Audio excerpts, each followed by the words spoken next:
Good morning. Hey everybody, it's Ryan. Welcome back to How Farms Work. We are out here at my hayfield that we cut.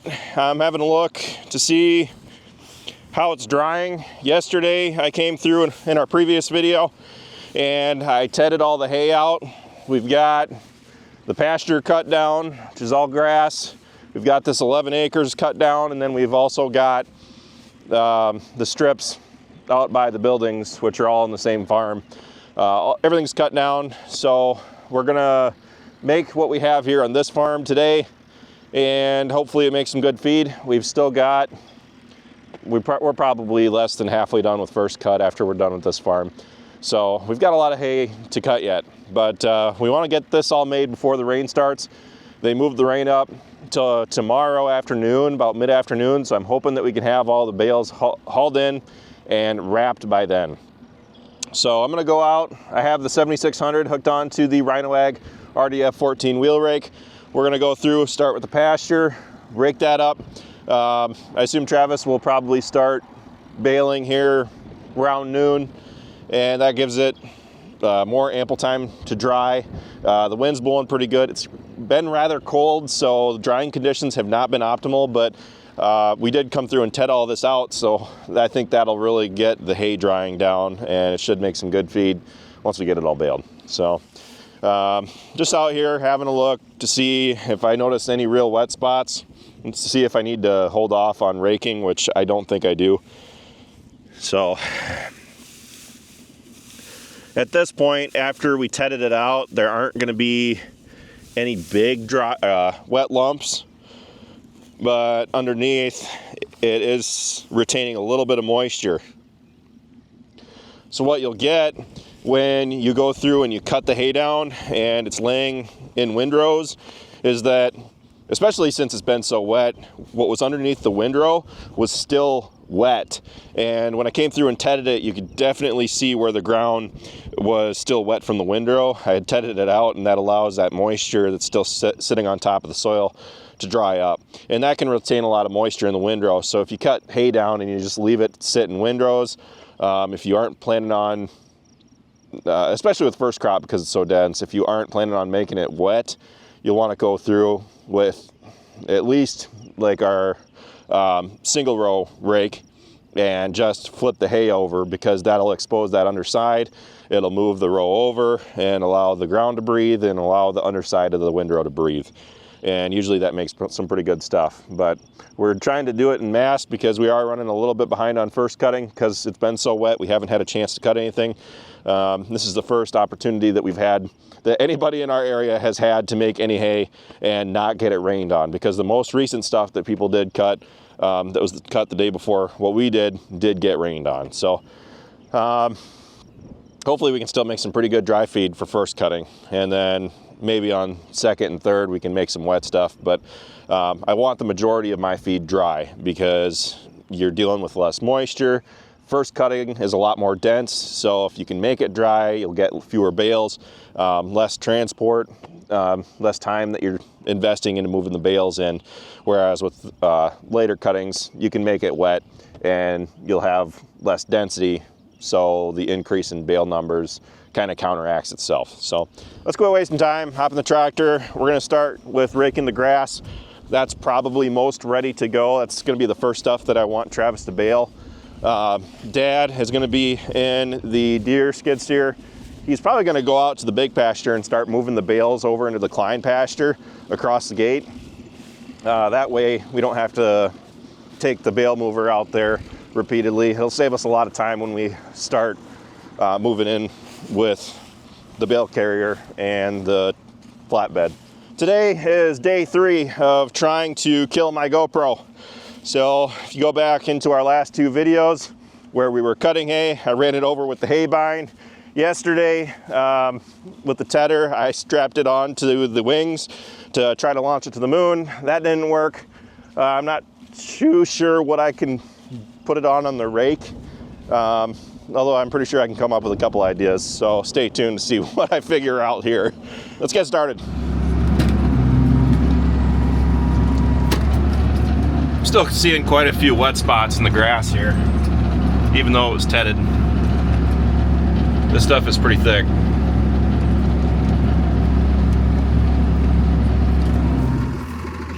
So this is what I mean right here when I'm talking about wet spots. It's actually not that damp to the touch, unless you squeeze it, and then you can feel the moisture in there. But hopefully raking this up, bring out that moisture. It's especially bad in this spot because this is somewhat marshy. You can step, you probably can't hear my footsteps, but you can hear the water underneath them. So I like cutting as close as I can to the creek, because if you can get this cut every year, it'll dry that ground out and it's not quite so marshy, so when the cows walk through it, it doesn't do quite as much damage. And if you come through with another vehicle at some point, you don't get stuck. We've had, in my memory, in the last 10 years, someone with a pickup got stuck and a dump truck got stuck in this area back when I think Grandpa put some gravel. I guess that would have been over 10 years ago now, but the dump truck was pouring gravel along this field road here, and he got stuck in this area. He went off the road just a little bit. So ever since, try to cut it, keep it exposed, that way it stays drier. When you're out in the grass areas like this, you have to pay special attention for sinkholes and other obstacles that might cause damage to the equipment. Travis just called and said that there's a line of rain on the way, which that over there is not blue sky. So we're gonna keep focusing on trying to get the pasture made. We can go through and ted the alfalfa out if we have to. These bales might have to sit out until they're dry enough to wrap, which isn't an optimal situation, but sometimes you just don't get a choice. We'll launch you coming.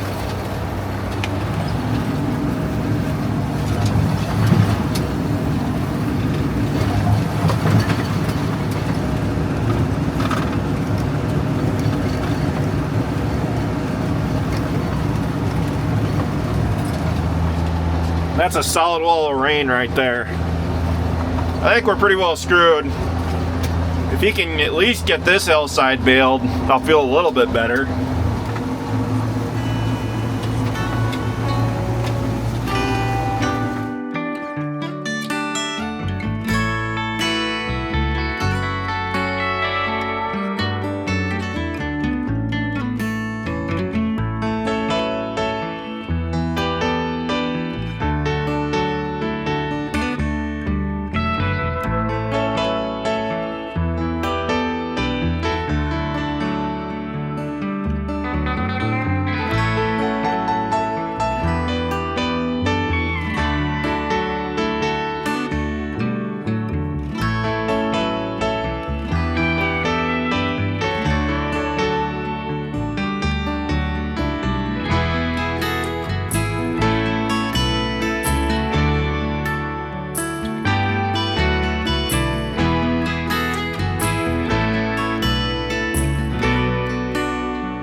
I don't want to say anything because we're not out of the woods yet, but that was pretty close. Any more rain than we got and we would have been rained out. I don't know if waiting another 30 minutes will do this some good. Just letting it dry off because it's already starting to dry off the tractors. As long as we don't get any more rain. What kind of convention is this?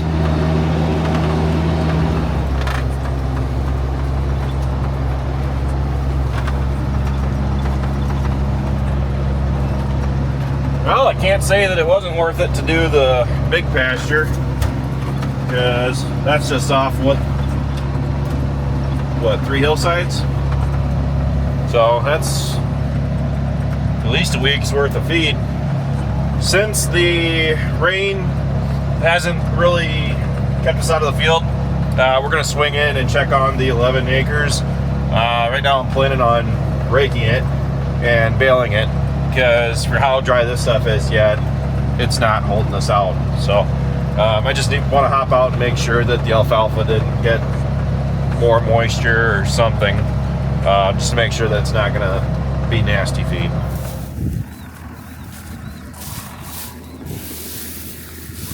Oh, that stuff's dry.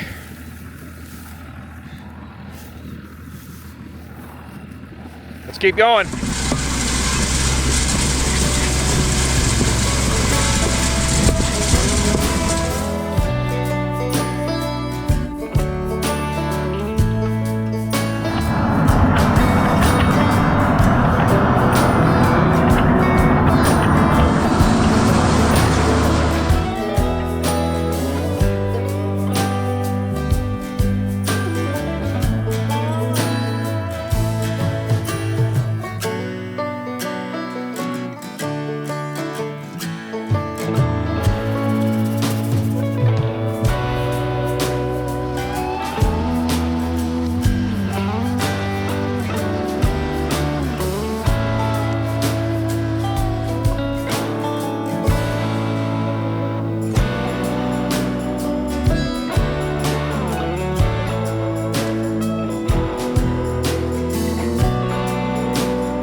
And I brought out the moisture tester, and we've been testing these bales, and all of them have been testing between 20 and 25%.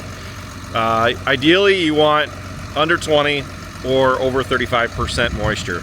It's that in-between range where you aren't quite able to utilize all the moisture in the bale to ensile, and it's not quite dry enough where you won't lose quality. So ideally, you know, under 20 would be best. So what we're aiming for is we're gonna haul all the bales from the pasture in and hopefully give the hay that's still down some time to dry. We're gonna go back and try it again once we get these bales moved in, now that the sun has come back out, and see if we can't try to get it under 20, mostly because we're trying to avoid wrapping dad stuff if we can get out of it. But if it calls upon that we need to, we have it.